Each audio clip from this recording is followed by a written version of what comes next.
Jim, did they give you the wireless truck here? Right here. Okay. I was hiding it. You know how you are. I got sticky hands. 1, 2, 3, 4, 5. So now you can't trust them. Never trust this one. What's on your channel? Wireless. Yeah. Yes. Okay, good. I'm gonna leave this in the sheriff one. Hey, Brian. He wants to know what's happening during Washington. Oh, he's just in the afternoon for about 4 hours. Yeah. You'll be here, man. You'll be here about how you All right. Hey, Brian, what you're saying is he's working more hours now. You mean he works?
Today, 8 seats right here. That's the microphone here, and you have to go live, which might be. Okay. And tomorrow.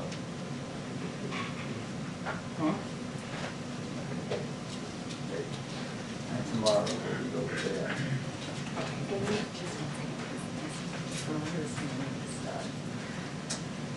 Sweater was tricky with these germs, and they were complaining it was like way too much noise.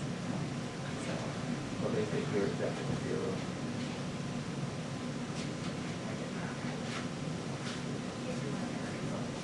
great. That'd be good. So if you had to go live on the left side, because the camera on the left, then the camera on the top, on the roof, Yeah, that should be, it's a robot. I see also CNN. Yeah. Well, and I see it keep talking. Yeah, just look that way. Okay, that's one of our cameras here. Okay. It's RoboCam. Okay. Okay? Great. Well,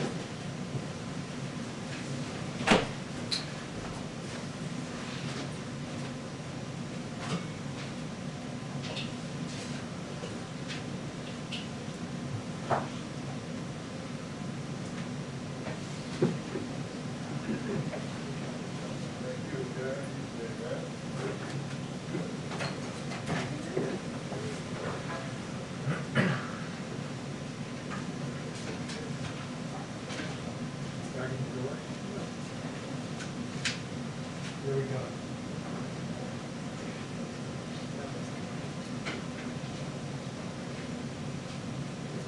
Sir.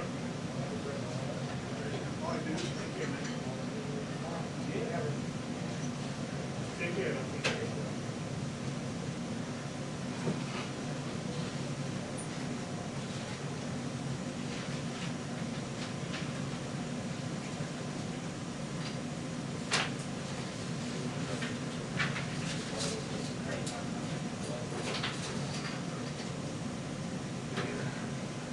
So the person says, he's,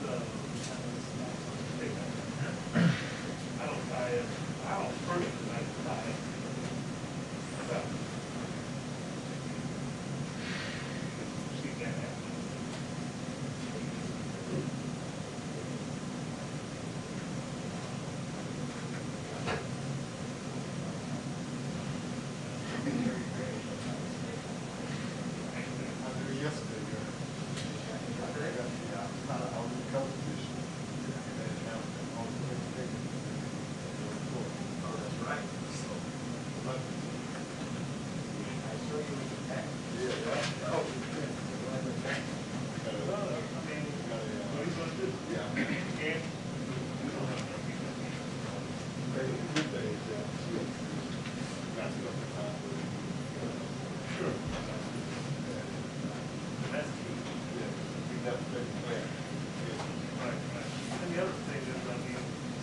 You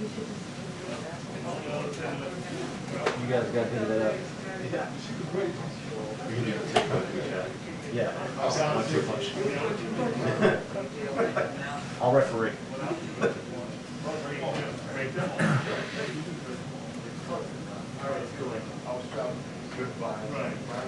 Where did the scholarship and on whether or not it's occurred? Whether it's a Yeah. I mean, like, what was like the official assessment? Like, I couldn't tell that how real that was or just trust level being. I think it was like 700. It really is. It's huge.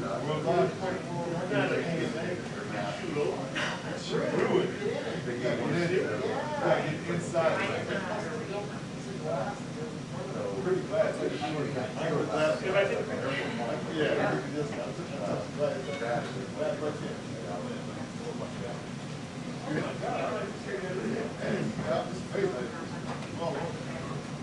You got a picture of that? Oh, God, it's Right, right there. Holy cow.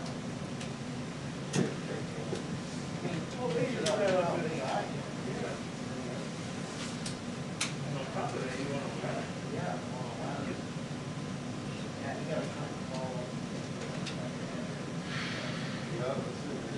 what size,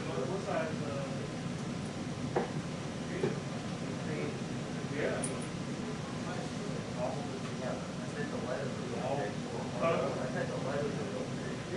Oh, wow, the letters are this big? Yeah, it's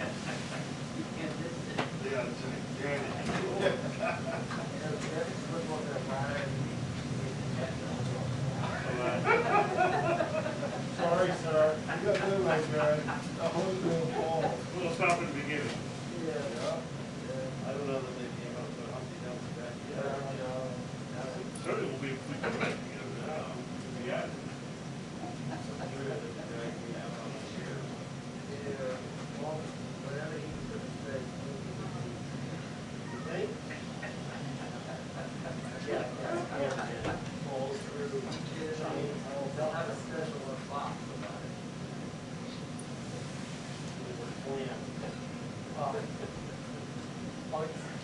So, you have to, Alex. When you give it, that's all they got. They forgot to. Rowdy.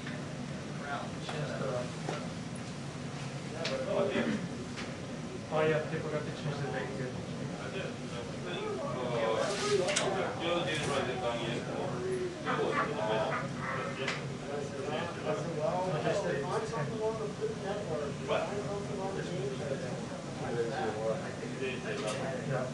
So I got a briefing yesterday.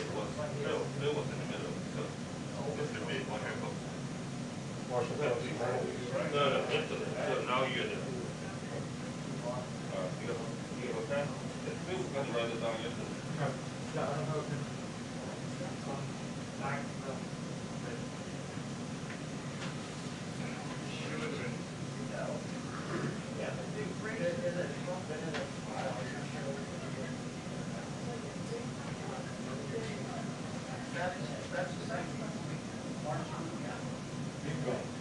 Trying to do a case here.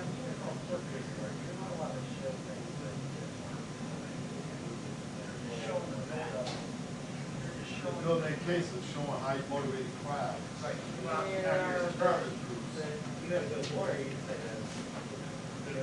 Well, it's on Friday, on Friday, they're going to be on Friday. You can challenge on Friday. It's quick. You want to be Friday.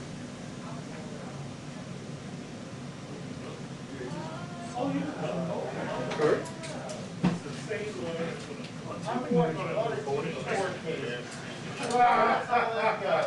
They say, I object. Judge Judy. I object. Good legal costs. You're good there. Okay. Trying to find the right balance here. You're fine, you're fine. Man, I can't watch the wife. Judy, I barely can watch because I get nervous. She screams at me.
mail, he gets like something changed also.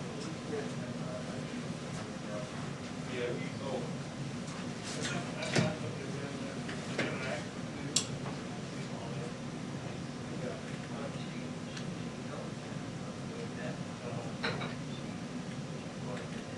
Yeah. Really?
Two-minute warning.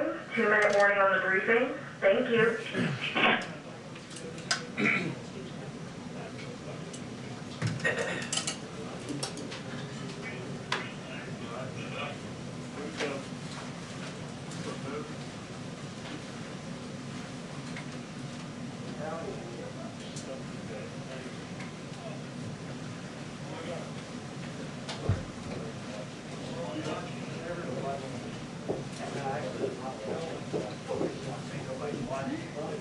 Your wireless in the chair there, Kristen. Thank you. Here? I know, yep. Where are you gonna start us off? You know what?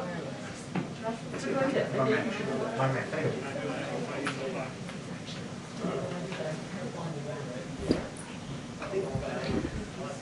I might ask you, do you think we should do her back? My friend here is really hurting. You're not gonna. I'll take everyone's advice. Thank you. Kevin, I didn't see you. Stool there. Is that okay? Does that work okay? Yeah. Thank you. That's chilly when that. Doesn't matter. We should get it figured out. I said, I said Bill O'Leary was center yesterday, so I moved this way. You're good. Just Doug doesn't come on. Doug, Doug on the way over there? I think you're in that corner. He's over there. Yeah. He's down there. He's in the wrong spot. Oh, it's Olivia. Yeah, he's in the wrong spot. Oh, right, you're in the wrong spot. He should be over there. You should be there. You're in that spot. I'm supposed to be there, you're Oliver's supposed to be there. Where's Kenny's supposed to be? Is it good? Yeah, I'm gone for 2 days and this thing all falls apart. I know, same. I think we're good. I think we're good. What's that? I think we're good. Here we go. Hi, everyone. Hi. Good afternoon. I have quite a few things at the top, but then we will take plenty of questions. I wanted to take a moment at the top of our briefing today to note that on this day 21 years ago, President Clinton announced the naming of the White House briefing room for former Press Secretary James Brady. Brady, as many of you are probably aware, was severely wounded in a 1981 assassination attempt on President Reagan, and later became a prominent gun violence prevention advocate.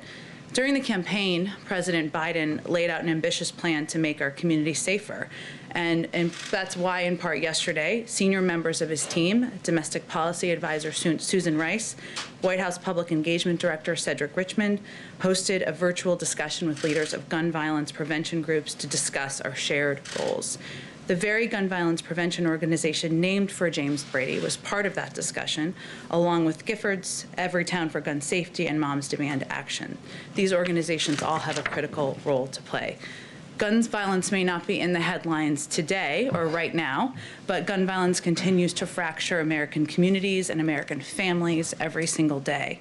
Last year, we saw a historic spike in homicides across America, and we know gun violence in our cities disproportionately affects Black and brown individuals. Last month, we also saw a near record increase in the number of gun sales. We look forward to working with gun violence survivors and advocates and sharing more in the weeks and months ahead about our efforts to make our communities safer.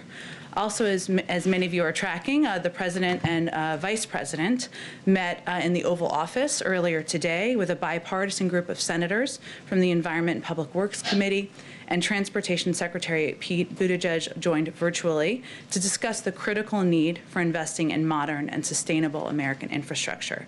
The President, Vice President, Secretary, and Senators established the mutual understanding that America needs to build new infrastructure across urban and rural areas and create millions of good-paying jobs in the process of supporting the country's economic recovery in the months and years ahead. The President, the Vice President, and the Secretary also shared the administration's view for building sustainable infrastructure that will withstand the impacts of climate change and fuel an American clean energy revolution. As the President has said, and let me just give you a little note on the trip to the NIH today. I told you there were a few things going on. As the President has said many times, this is an administration that will lead with science and the guidance of our health and medical team. He is visiting later this afternoon the NIH. It's an opportunity to visit with and thank the men and women who are on the front lines of the important research happening there. He will also receive an update from Dr. Fauci and Dr. Collins, and he will deliver remarks and provide an update on the ongoing efforts to expand vaccine supply as quickly as possible. Another scheduling note for all of you, we're also pleased to announce that the President will speak on the importance of our transatlantic ties and the need for the United States and Europe to take on global challenges together at a virtual event hosted by the Munich Security Conference on February 19th. For more than 50 years, the Munich Security Conference has been a leading forum for discussing international security policy. Distinguished guests have included world leaders and personalities of international and non-governmental organizations, business, the media, academia, and civil society. President Biden led the U.S. delegation to the conference 3 times as Vice President, and most recently participated in the 2019 forum. We'll have more details in the days ahead.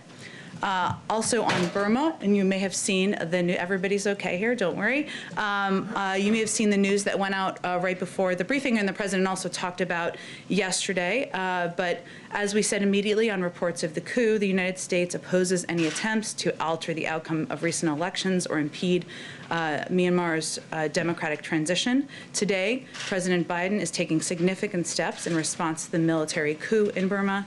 The U.S. Department of Treasury designated 10 individuals and 3 entities for their association to the military apparatus responsible for the coup. 3 entities, wholly owned subsidiaries of a conglomerate owned or controlled by the Burmese military, have also been designated. Additionally, as the President announced, the U.S. government has also taken steps to prevent the generals from improperly accessing more than $1 billion in Burmese government funds held in the United States. The Department of Commerce is also taking immediate action to limit exports of sensitive goods to the Burmese military and other entities associated with the recent coup. In addition, we're freezing U.S. assistance that benefits the Burmese government while maintaining our support for healthcare, civil society groups, and other areas that benefit the Burmese people directly. We will also continue our support for the Rohingya and other vulnerable populations. As you know, we released a fact sheet on this, so it just came out before the briefing, and I just wanted to highlight it briefly. Last item, and then we'll get to your questions. Someone in here, maybe that you were not here, it was a person who was not here again today, asked a very good question yesterday about the shortage of semiconductor chips. So as we often like to do, we wanted to provide all of you an update on that. The administration is currently identifying potential choke points in the supply chain and actively working alongside key stakeholders in industry and with our trading partners to do more now. At the same time, we are looking down the road. The long-standing issue with short supply of semiconductors which was the question yesterday, is one of the central motivations for the executive order the President will sign in the coming weeks to undertake a comprehensive review of supply chains for critical goods. The review will be focused on identifying the immediate actions we can take, from improving the physical production of those items in the U.S. to working with allies to develop a coordinated response to the weaknesses and bottlenecks that are hurting American workers. With that, go ahead, Jonathan.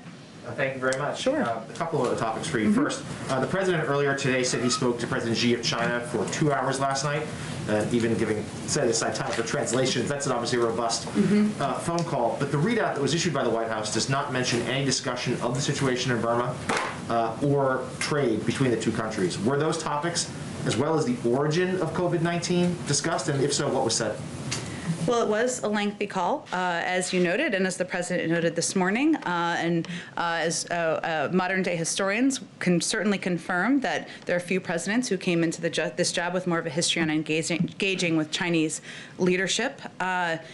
The President's, the readout we released last night was also quite robust and comprehensive about the range of issues that were covered during that call. I'm not going to have additional readouts to provide from here, but I can outline for you kind of where we are in the status of our relationship and our efforts as it relates to China. The President wants to lead with a clear and compelling affirmative U.S. policy agenda, take steps to strengthen our own economy. That's something that is a primary focus of his. That means getting the pandemic under control. That means taking steps here to get people back to work. He wants to work with our partners and allies, as you've seen from the readouts we've done from the President's engagement. He wants to take steps across government, as you saw from his visit to the Pentagon yesterday and the review he announced. And he also is committed to being clear and candid in his engagements, as he was last night in his conversation with his lengthy conversation, as you alluded to, with President Xi, where he talked about the fundamental concerns we have about Beijing's coercive and unfair economic practices. That obviously covers a range of issues, the crackdown in Hong Kong, human rights abuses across the country, increasingly assertive actions in the region, including toward Taiwan. So that was the scope of the conversation. If there's more to provide, I'm happy to check with our national security team, but I just wanted to outline for you, given you gave me the opportunity. What was your second question? On the domestic front, on schools, there's been some confusion as to just what the administration's goals are when it comes to reopening schools. Can you clear that up for us? And in particular, can you explain to American parents that just one day of a week of in-person school, does that count as schools being open? Why should they be satisfied with that? They shouldn't be. I wouldn't be as a parent. And I am a parent, I should say. I have 2 young kids, and I know many of you have kids as well. The President wants schools to open safely and in accord with science. And we are going to listen to science and medical experts. The CDC guidelines, we expect them to come out tomorrow. And we are eager to hear more about the clear science-based guidelines for opening schools and how we can do that safely and how we can keep them open. The President will not rest until every school is open 5 days a week. That is our goal. That is what we want to achieve. But we are going to look forward to seeing and hearing the CDC guidelines to gain a better understanding of what steps that will entail or should entail. The President's role is, of course, to ensure that across government, we are listening to those guidelines, we are leaning into science, we are letting the science and medical experts lead, and then his objective is to ensure there's the funding to deliver on that. That's in the American Rescue Plan. So I can assure any parent listening that his objective, his commitment is to ensuring schools are open 5 days a week. That's what he wants to achieve, and we are going to lead with science and the advice that they are giving us, and the first step is tomorrow. Next step is tomorrow, I should say. Let's see, go ahead. I'll come back to you, Kristen. I wanted to go back to the chip issue. I know you mentioned that there's going to be an executive order about reviewing supply chains. Are there going to be specific measures to incentivize companies to set up chip-making plants in the U.S., or any effort to roll back some of the Trump-era regulations seen as responsible for the supply shortage? Sure. Well, this has been a long-going issue, as you know, I think from covering it long before President Biden took office, and even before that. There'll be more details when the executive order is actually signed, and obviously it's a commitment that he has and the economic team have to addressing, but we'll wait for them for more specific details. And I just just wanted to quickly ask about the WHO team that recently left China. I know there were some reports that the outbreak may have erupted of coronavirus in October 2019 prior to what we previously thought. Does the Biden administration believe China notified the WHO in a timely fashion about the COVID outbreak a year ago? Well, the president, during his call, he certainly expressed a concern about the lack of transparency. That's something he's also talked about publicly. And as we've noted a couple of times, we are looking forward to receiving the data from the investigation and taking a look at that ourselves. But certainly there has been a concern about the lack of transparency, and there's more information that we need to ensure it doesn't happen again. Go ahead, Kristen. Thank you, Jen. President Biden just said in the Oval Office that he thinks some minds may have been changed in the wake of that newly revealed footage. Does the president now think that conviction is a possibility of former President Trump?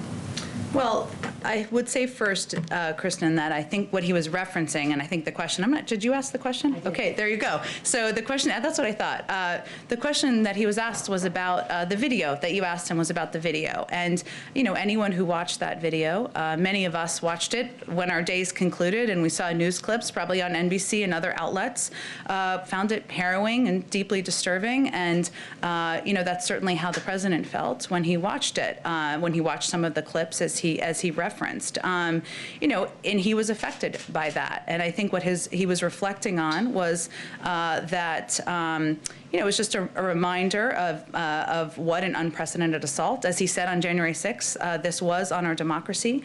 And the footage was just a reminder of how shocked and saddened he was on the day this occurred. It was kind of a reliving of that for many people who has spent as much time as he has in Congress.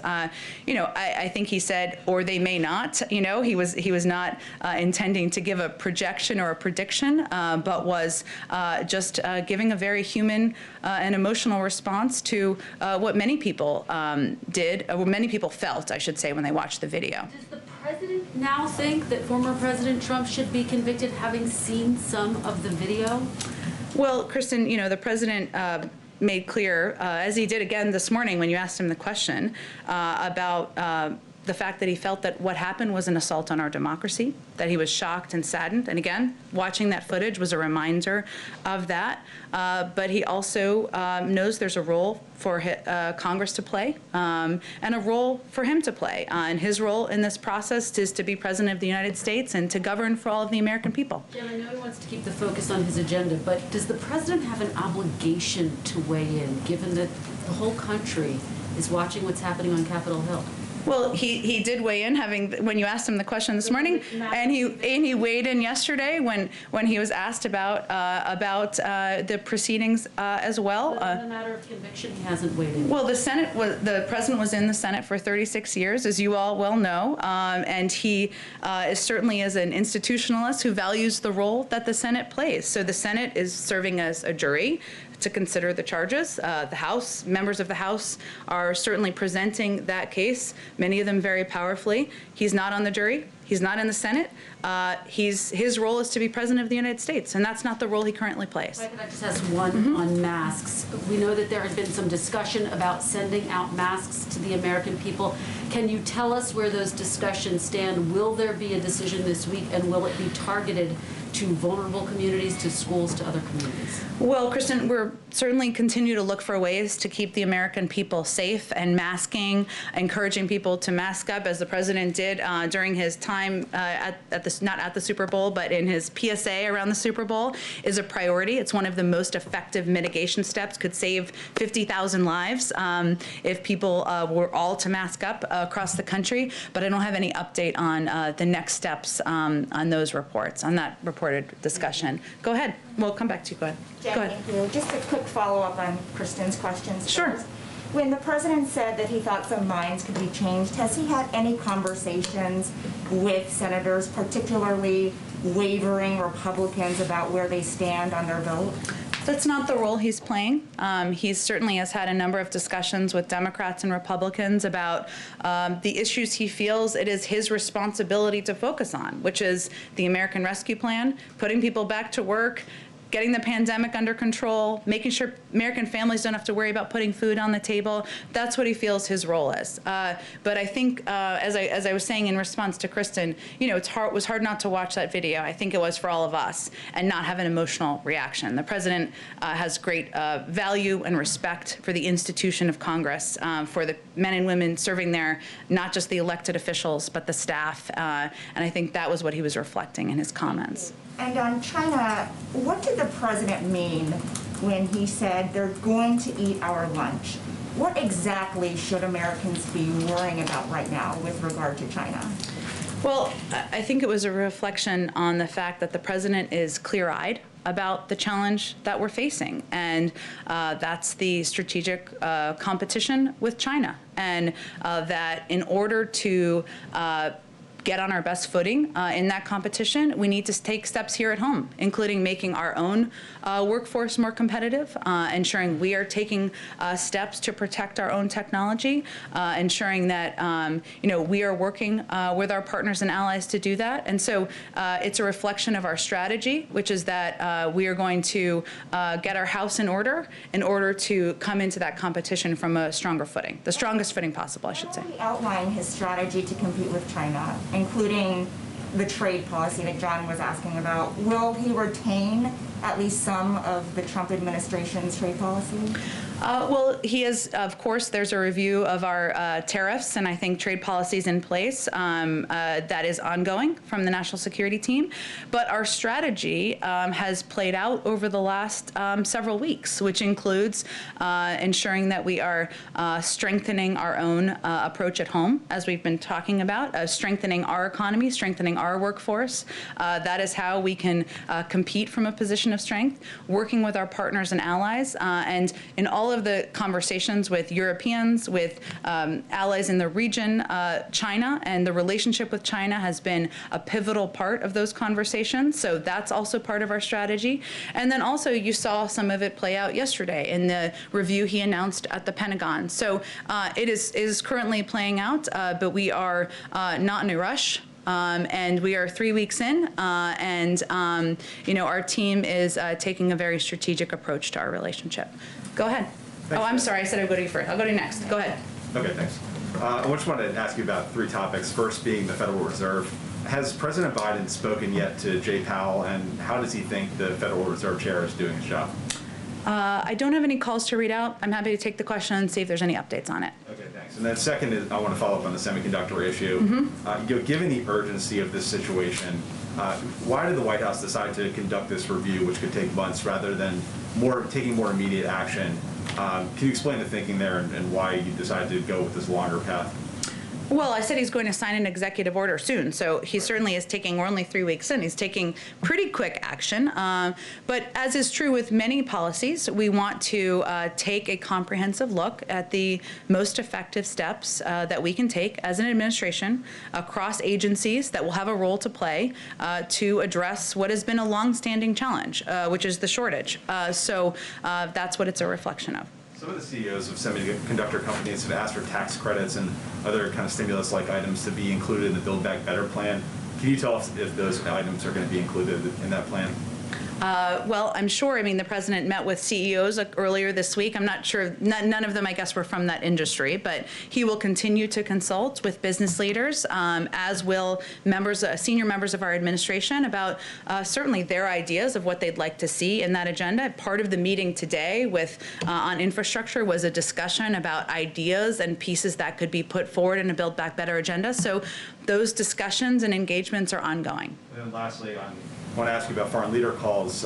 One remaining ones is the Israeli Prime Minister Benjamin Netanyahu. His UN ambassador posted a tweet yesterday that expressed some frustration that the call hasn't happened already. So can you tell us from the White House perspective, why hasn't that call happened and when do you expect it will happen?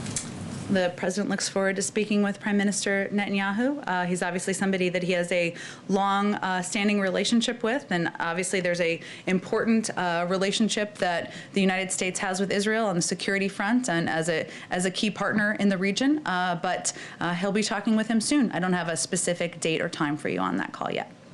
Go ahead. Yeah, I do want to go back to the allegations on Capitol Hill against former President Trump. I hear you, the president doesn't want to that it's not his role to vote in this trial. So setting aside the vote, the House managers laid out this big case. They said that those rioters were there on January 6th in the name of Trump. So is there any doubt in your mind or in the mind of the White House that Donald Trump is singularly responsible for the events that occurred on January 6th, as the managers alleged? Well, I would go back to what the President of the United States said the day of the assault on the Capitol on January 6th, what he said on January 13th when the House voted, when he called it an unprecedented assault on our democracy, when he has expressed concerns many times, repeatedly, even long before January 6th, about President Trump's role in sparking hate, sparking anger, sparking violence in our country. He has certainly not been silent on that issue. And will continue to be outspoken about the need to take steps to address across the country the spreading of hate and hate speech as he sees fit. But what I'm referencing is what his role is in an ongoing Senate trial. He's not a member of the jury. He is watching. He was impacted by the video, as we all were, of course. And he will speak out as he sees fit in the future. When you talk about the future and those next steps, will the impact and the final result in the trial, the vote of the trial, change how he approaches combating extremists going forward, working to build trust and build bridges? I mean, clearly that vote will change some of his next steps when he tries to bring Americans together. Well, I don't think he's waiting for that vote to take action. And the president has asked his team to do a review of domestic violent extremism in the country. That's a review that was announced the first week he took office. And he certainly has been outspoken about the role of hate speech on social media platforms. He's been outspoken about that for certainly some time. And again, he was impacted by the video as a human being. And he is confident in the role that the impeachment managers and others will play, and he will focus on his job, and he expects they will focus on doing theirs. Can I ask a follow-up to the schools question? Sure. We're expecting these new guidelines tomorrow, but we know that a majority of schools are open in some form already, even if it's just for a day or two. So is the president of the White House concerned that some of those schools right now are open but not safe? Well, one of the challenges we have is that the data is not great as it relates to schools that are open or not open, how hybrid learning is impacting kids. One of the things the president asked the Department of Education to do is to do a survey and get a better assessment of what that data looks like and how the learning of the last year has impacted kids. But again, these guidelines, Dr. Walensky and her team at the CDC will present that to the public tomorrow. We look forward to hearing their clear science-based guidelines for opening schools safely and keeping them open. These guidelines are going to be the basis for how our health and medical experts, the incredible leadership at the CDC, our future Secretary of Education, Cardona, will work with school districts around the country to safely reopen. And that's where our focus will be. But the data and the lack of data or effective data is actually a part of the problem. Go ahead in the back. Hi, Jen, thanks. One follow-up on China, and then also a question on behalf of a radio colleague. Sure. First, on the president's comments on China, in the past, he has said that a rising China is a positive thing. And then talking about today his concern that China could eat our lunch. Is there any middle ground there? Well, I think, are you referencing comments from, was there a specific date you were referencing a comment from? Well, during the campaign, I think he mentioned a couple of times a positive, it would be positive to see a rising China. Well, look, I think that the president's view is that we're in a competition with China, and he's clear-eyed about the depth of that challenge. And so the conversation he had with President Xi was certainly a reflection of that, and there were issues raised that reflected our approach, including a passionate statement of the values of the United States and a defense of those values in that conversation as well. That's his view, and it's reflected in our administration policy. And then from a colleague, wondering if there's any update on the president's order to review the threat of domestic violence extremism. And also on that topic, there have been bills proposed in Congress. Is there any particular measure or approach the White House supports already? Well, the review is a 100-day review, so there's not an update on that quite yet. But once we have a conclusion, I'm sure we will reveal the specifics to all of you. And in terms of what the policy steps will be taken, we'll wait for the review to conclude, and then we'll have more to say, or we'll go through a policy process. Go ahead. Thanks, Jen. Does the White House believe it can take executive action to address gun control, or is it going to take a legislative approach? And if it can, if you do believe you can take executive action, why haven't you done so yet? Well, first I will say that, you know, the president addressing gun violence in the country and putting in place additional safety measures is something that the president has a personal commitment to, and his history on this issue is evidence of that. You know, he's obviously taken on the NRA twice and won, and he is happy and eager to do that in the future. Part of our engagement is working with groups to determine what the steps are that can be taken, but I don't have anything to preview for you at this point in terms of what the policy will look like or what form it will take. Just one other one. How much does the president want to spend on an infrastructure package? How much? How much? Wait until it's a process of ongoing discussion. Obviously, part of our Build Back Better agenda that he talked about on the campaign trail is an investment in infrastructure. The meeting this morning was a reflection of how important it is to him to meet with bipartisan leaders and have a discussion about what's required in states and communities. But I don't have a number for you. We're not at that stage in the process quite yet. Just one other one. New York City is reopening indoor dining at 25% capacity starting tomorrow. Does the president think that's a good idea? Again, we'll leave it to our health and medical experts to comment on specific steps taken by states as it relates to COVID. Go ahead. Hi, Jen, thanks. Does Iran need to come into compliance before the U.S. will open up a channel of communication with them? I think we've spoken to that. I'm happy to repeat what our position is. What is our position with Iran and compliance? Well, I mean, do they need to come into compliance before the U.S. will speak to them? Has President Biden authorized the special envoy to begin talking to them?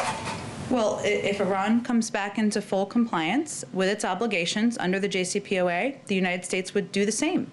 So that is certainly the first step that would be required. Okay, so they need to return to compliance before any conversations will. Well, we are, of course, there are conversations that can happen with partners and allies through the P5+1. There's plenty to do, and but that would be the next step in the process. Go ahead in the back. Thanks, Jen. I have questions on two topics for you, sure, and one for a colleague who's here today. You know, the president just started a task force, and part of its goal is to reunite the, I believe, 545 families that were separated under the prior zero tolerance policy.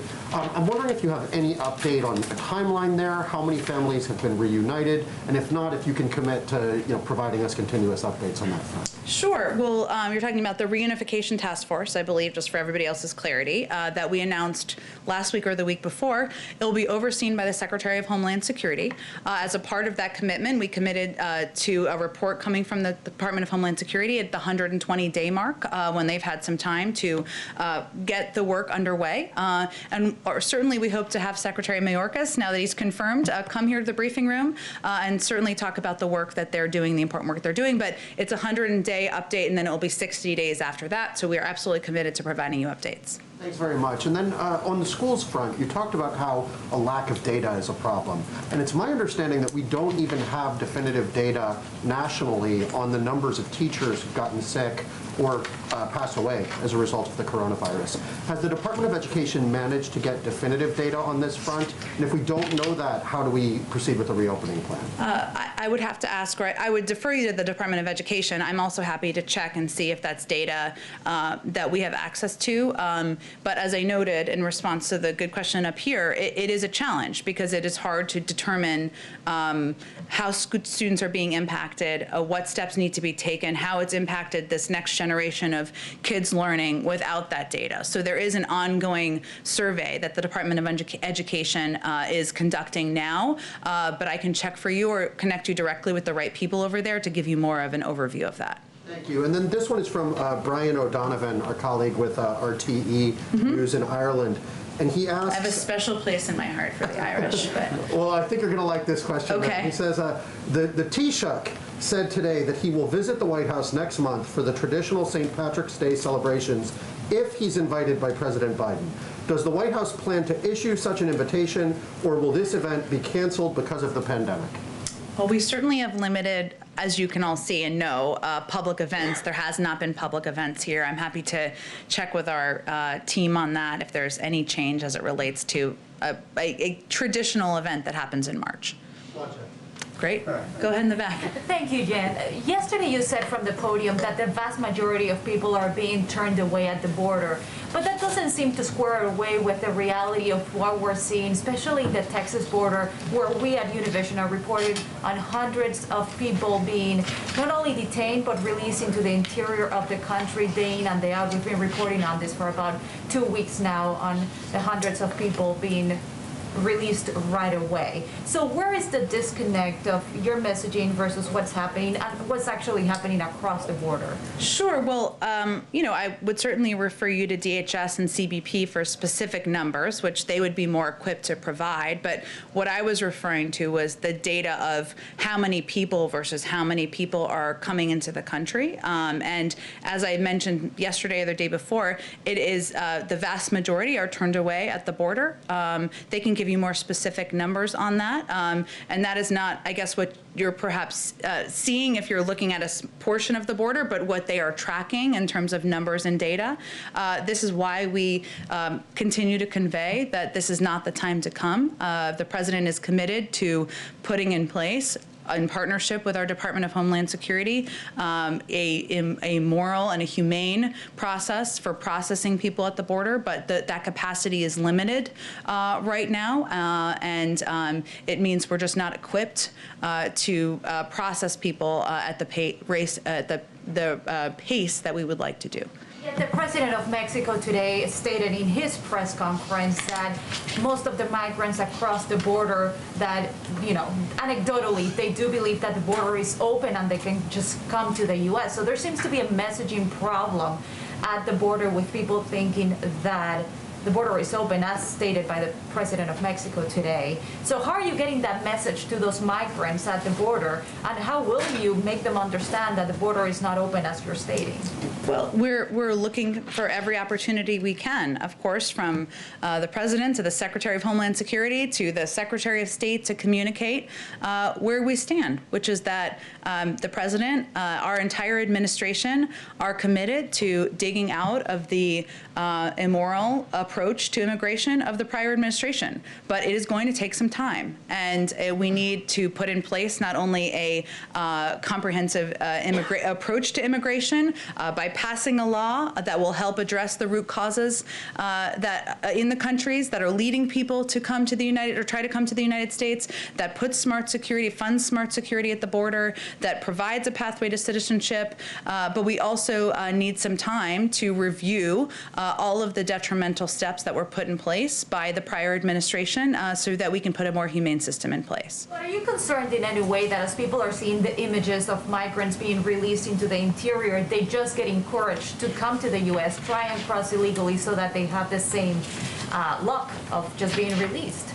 Well, of course we're concerned, because we don't want people to put themselves at danger at a time where it is not the right time to come, because we have not had time to put in place a humane and moral system and process. We want to treat people with care. Of course, when they're unaccompanied children, that is a different circumstance, and certainly one that we handle carefully, and those individuals are transferred into HHS care. But we use every opportunity to convey that while we have goals of what we want to put in place, we have not had the time or ability to do that quite yet. I think I'm gonna have to just move on just so I get to everybody, okay? Go ahead. The Miami Herald reported yesterday that the Biden administration is considering travel restrictions on states like Florida to help stop the spread of the coronavirus. Can you rule that out, or is that, as they say, on the table? Well, I've seen those reports.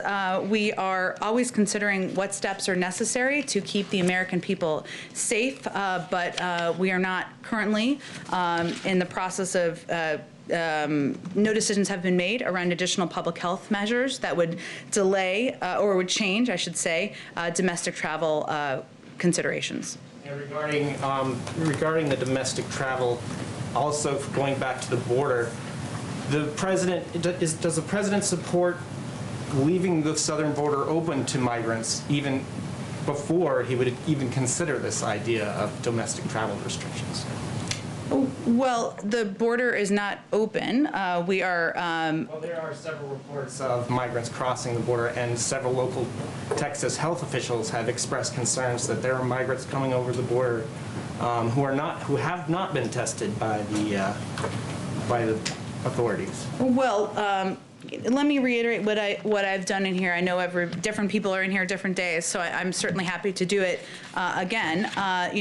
First, the majority of people who come to the border are turned away. And we are enforcing our laws at the border, but we are also doing it, or attempting to do it, in a humane way. And so this is not, again, the time to come. We have, of course, I would refer you to DHS and CBP, who can outline more specifics. But when long-term holding solutions are impossible due to COVID-19 capacity limitations or other reasons, some migrants are processed for removal, provided a notice to appear, and wait within the U.S. to await an immigration hearing.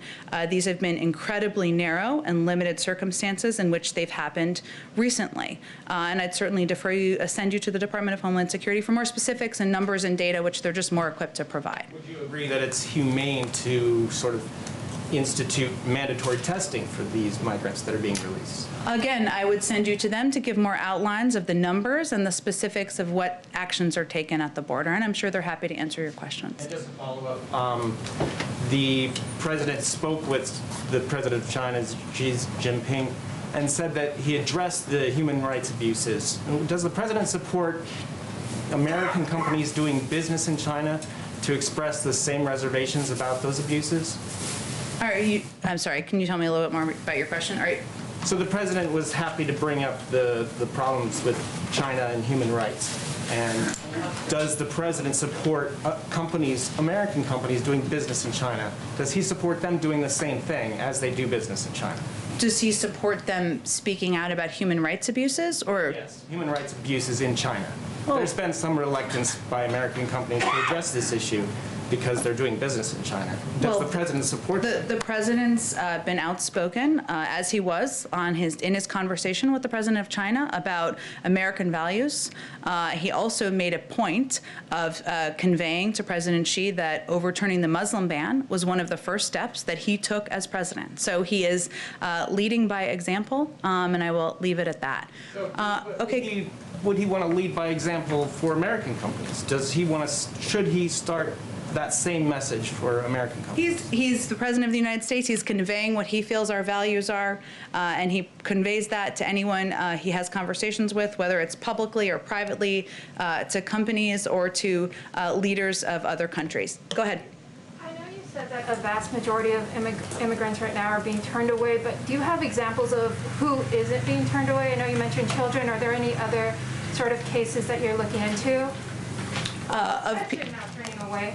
Sure. Well, I gave the example of children because there had been some questions certainly about that in the past, and I wanted to be clear about our policy and what our approach is. I don't think I have other specific examples for you other than to suggest you talk to the Department of Homeland Security. I'm sure they could provide more for you if those are available. But again, I think it's important for us to convey that this is not the time to come, and that the vast majority of people are turned away at the border, and we are committed to putting in place a moral and a humane system and process, but we are also digging out of 4 years of detrimental policies as it relates to immigration, and that's going to take some time. Go ahead in the back. Thank you, Jen. I have 2 questions, maybe 3 if you allow. Okay. So the first one is just a few days after you criticized from this podium Nord Stream 2, Russia resumed construction of the pipeline, and German government continues to defend the project. German president even called it the last bridge between Europe and Russia. Do you have an update on President Biden's position on Nord Stream 2? I don't have an update. It remains what we discussed last week or the week before. 2 weeks. 2 weeks, okay, 2 weeks ago. He has the same position, yes. Okay, so another one, is on the European Union reportedly is preparing sanctions in response to jailing Alexei Navalny by Russia.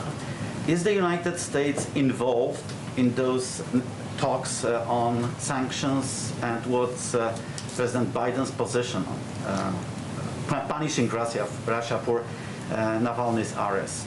Well, there is an ongoing review that has been tasked to the national security team of the problematic actions of Russians, including the poisoning of Alexei Navalny. And the President of the United States reiterated that focus and his concerns about that, as well as the SolarWinds breach, reports of engagement in the 2020 election, and of course, bounties on the heads of U.S. troops when he spoke with President Putin. And in our engagements, his engagements and engagements at all levels with our European partners, certainly the issue of coordination and working together as it relates to the problematic actions of Russia is a topic of conversation. But that review is ongoing as it relates to our U.S. policy, so we'll wait for it to conclude before making any policy announcements. But I'm talking about Navalny's jailing, not poisoning.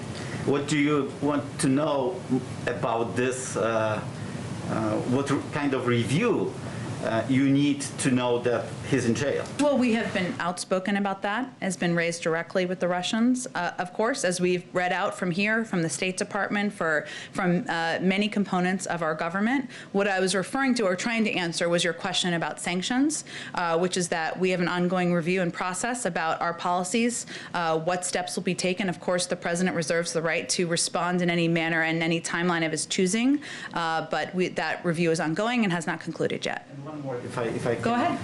President Biden called many world leaders, including leaders of Germany and France. How the president sees U.S. relations with Central and Eastern Europe, including Poland? How does he see the relationship? The future of these relations. Well, the president has only made, of course, not an unlimited number of calls, as was noted earlier in the briefing, and there will be more calls ahead in terms of the specific priorities as it relates to our relationship with Poland. I'm happy to connect you with someone more directly to discuss that. Go ahead in the back. Yes, there's been a lot of concerns about recent postal delays, and I know the president campaigned on improving the postal service. Does he want to see the removal of Postmaster General Louis DeJoy, and is he doing anything to make that happen? Well, as I understand the process, it can only be done by the board members, and there are 4 openings or 4 vacancies at this point in time, so those would need to be filled and addressed, but they're the individuals who would have a role in determining the future of Mr. DeJoy. Is that something that he would be interested in, making a priority as the board is selected? Naming the member of the boards? Naming members who want to see a new Postmaster General? I don't have any personnel announcements or specifics of the determinations of I should say the factors that are playing into those decisions, but the president stands by his concerns about what happened last fall and improvements he's like to see at the post office. Postal Service. Thank you, everyone.